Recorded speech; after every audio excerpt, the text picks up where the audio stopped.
and welcome. I'm Jessie Ray and this is Chiron's Key Tarot. Thank you so much for joining me today for this reading. This is going to be a collective reading for the full moon happening in Leo on Thursday, January 25th. And I was reading the Sabian symbols, and I know that in astrology we will round up because if it's at 5 degrees and some change, then we always will round up to the next degree. However, I'm going to read both today because I was looking over this and I really feel like the 5th degree as well really has something to say as we're leading up to that 6th degree. So I'm going to share this with you guys today because I found it to be really relevant, and then we will get into where it is going to be for your rising sign in the house, and then we will pull the tarot. So this is Leo 5, rock formations at the edge of the precipice. So character building.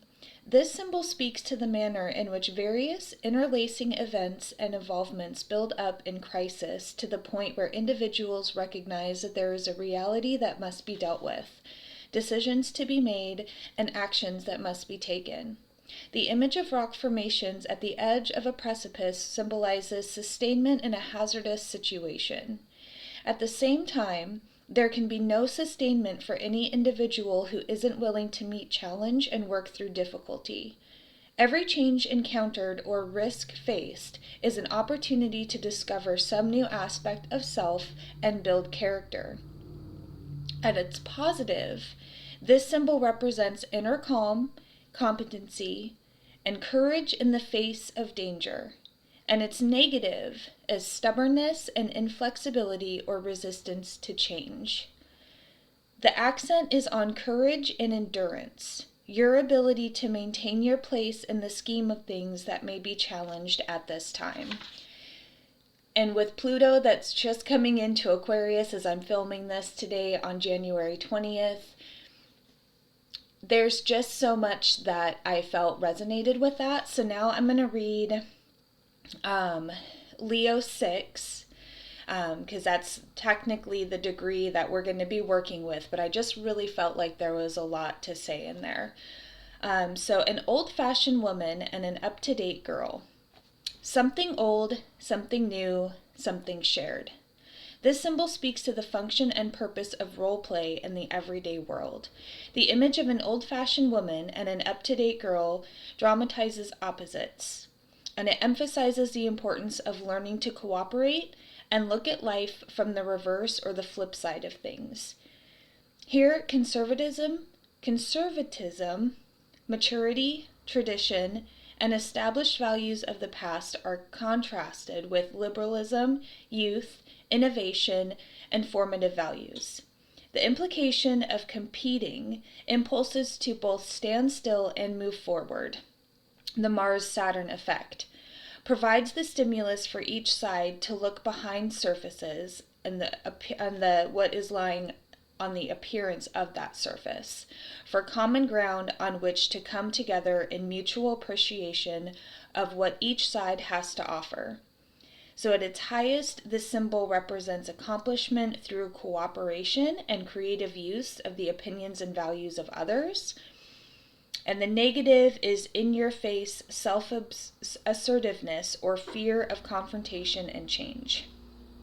So the accent is on the disparity and the contradiction, the challenge on finding ways to preserve those things of the past that have maintained their value while supporting whatever holds promise for the future. And I just feel with Pluto coming into Aquarius,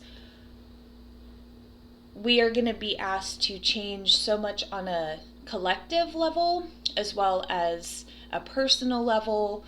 Aquarius, innovation, your own unique expression. Is that going to divide us?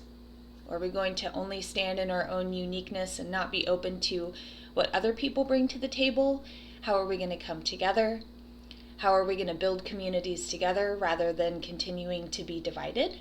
Those are just things that I have been feeling with my intuitive channel, so I just felt like sharing that. We're going to get into the tarot here in just a second, but full moon in Leo, Thursday, January 25th. Leo is a fixed fire sign. Leo is all about following your heart, being courageous, taking risks, being playful, being loving, romance, being on stage, your self-expression. So that's kind of the theme, right? And then we've got the full moon, which is going to be illuminating this area of your natal chart. So you may be feeling some really big emotions, feeling really illuminated in this area, and really kind of being asked to maybe kind of change some things in this area. So for the rising signs, Aries, this is going to be taking place in your natal 5th house, which is all about, that's the house that Leo rules. So it's all about expression, following your heart, your creative self, playfulness, kids, romance. So that area is going to be illuminated for you. Taurus, this is happening in your 4th house. So this is your roots, your inner world, your emotions, could have something to do with a mother figure, and family matters and all of that. Gemini, this is going to happen in your 3rd house, which is all about short trips, siblings, learning, communication, neighbors, your neighborhood. And Cancer, this is happening in your 2nd house. So that's the concept of value, your material possessions, wealth, money, your resources, everything that you have. Leo, this is happening in your 1st house, so this is all about who you are, your self-expression, your true nature, your personality, your identity, and your personal goals. Virgo, this is happening in your 12th house, so that is your spirituality, your spiritual journey. You may be feeling like you need a little bit more time alone, kind of those hidden spaces, your dreams, and meditation. And Libra, this is happening in your 11th house, so that's your social networking, connecting with others, like collaborations with others, your hopes, your wishes, your dreams. And Scorpio, this is happening in your 10th house. That's all about career, your work, goals, public image. Sagittarius, this is happening in your 9th house. So that's philosophy, law, traveling, long distance travel. It is coaching and mentoring as well. Capricorn, this is happening in your 8th house. That's all about rebirth, transformation, could be money that you're owed from an inheritance, intimacy, and how we face our fears. And Aquarius, this is happening in your 7th house of relationships, and that's all kinds of relationships, relationships at work, career, romantic relationships, your friendships, and how you are relating to yourself and others. And Pisces, this is happening in your 6th house, so that's all about your daily rhythm, your health, your routine, and just the daily tasks that life has you encounter. As I was opening up this space and dropping in with this meditation, I pulled the shadow card, the manifest card, and the release card. And I really feel like that shadow card is kind of that Pluto energy that's playing out a little bit, really kind of lighting up these shadow areas that need healing, that need to be addressed, things that need to be released, and kind of clearing the way for manifesting the new. Yeah, I'm not surprised that the Tower card came out. So we've got the Hierophant, we've got the Tower, we've got Temperance. The Lovers is also here, so just really about, I feel like, how we are relating to other people, and the choices that we make on how we relate to other people and how we build up our communities and our connections. I also feel like there's a lot of healing that's going to be taking place with this. As this Tower moment happens around this time of the full moon, I just really feel like anything that is being illuminated, it's like you have to work through those challenges, work through those tough emotions, understand that if something is not emotionally fulfilling, sorry, it's like the Eight of Cups was coming out right as I was talking about this. It's like with the Eight of Cups, if something's not emotionally fulfilling, it's probably really going to come out in a really loud way. There's just kind of things that haven't worked. There's a little bit of this disappointment energy around this, of having to face things and realize and recognize what needs to be balanced, what needs to be released. Pluto is just really that planet of being very definitive. There's no if, ands, or buts. Pluto comes in and there's just no negotiations. It's just, this is what's changing. Two of Wands, okay, is kind of on the bottom. So I feel like what we think, because a Hierophant can talk about kind of traditional ways, structure, and there's something about kind of the traditional ways and the structure of things kind of being broken down, paired here with this Tower card. There's something about that, and then with that Sabian symbol, it just matches so perfectly because it's like the old facing the new. Aquarius being innovative and wanting to be the rebellious type and kind of go after this new way of being, and the older ways of being, not wanting to change, not necessarily wanting to embrace this, and then kind of that power of Pluto saying, no, it's time for these old structures to die, on individual levels and like a collective level as well. So as we embrace this Tower moment and changing and things crumbling away, how are we going to rebuild? And I feel like that's where the Temperance card is coming in, is it's talking about there needing to be some healing, some balancing, holding space for yourself as well as others, and really trying to find this recalibration around connecting with others, how we connect with ourselves, what kind of world we want to build, what's going to be better for everybody, not just certain people, and really needing to figure out how we're going to come together and kind of agree to disagree with some things, and how we can really build a better world for everybody.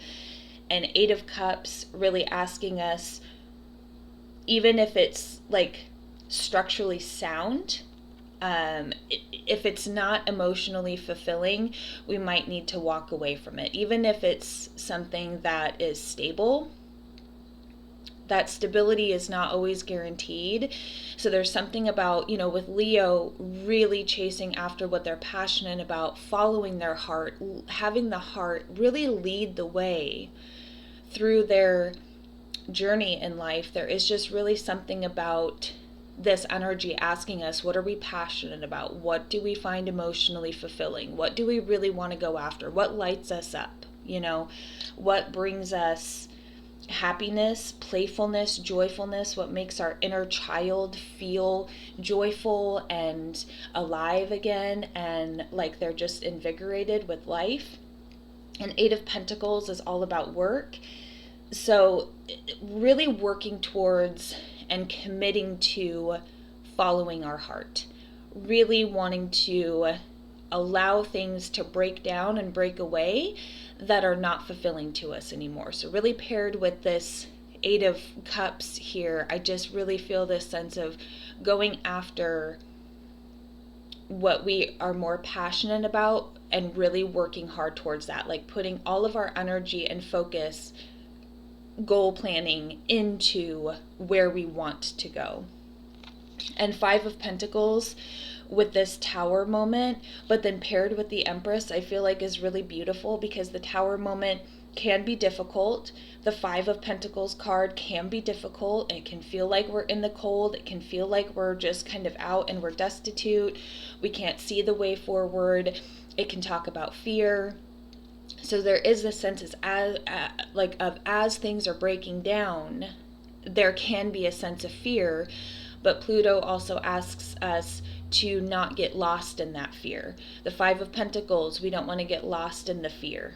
We want to keep moving forward, and fives can be really tricky energy and we can get stuck there, but that really is that sense of still focusing on, where does my heart want to go? Where is my path taking me? What am I growing? And what am I going to not settle for? The Empress energy.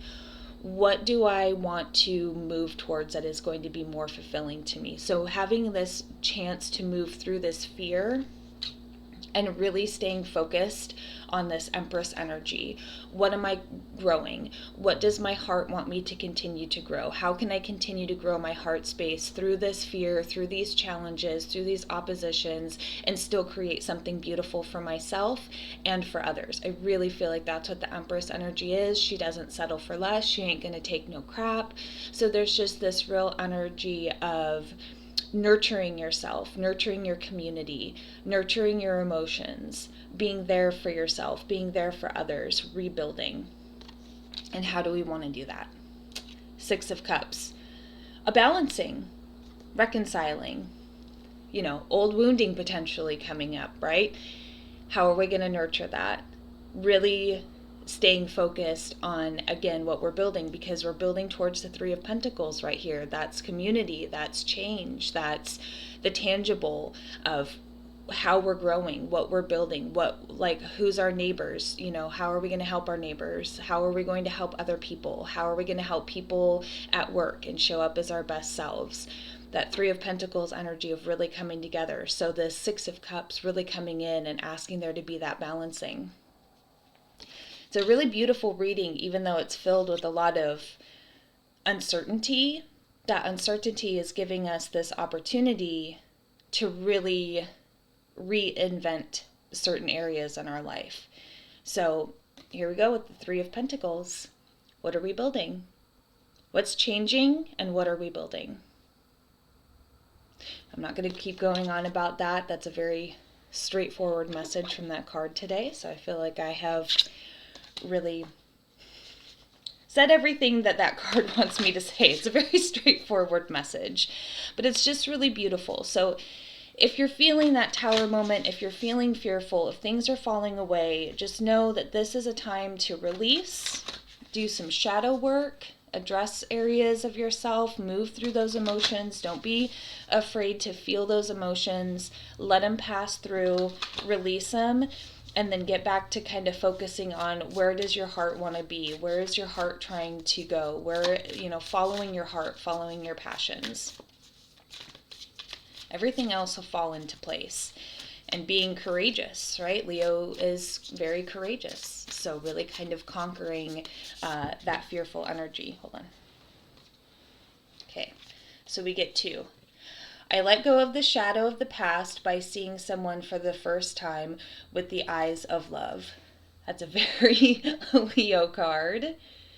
So there's one oracle card. We've got another one, and they also just they were saying with this eye, what's your vision? You're following your heart, right? But also visualizing with your third eye in your mind, taking time to meditate, even for a few moments every day.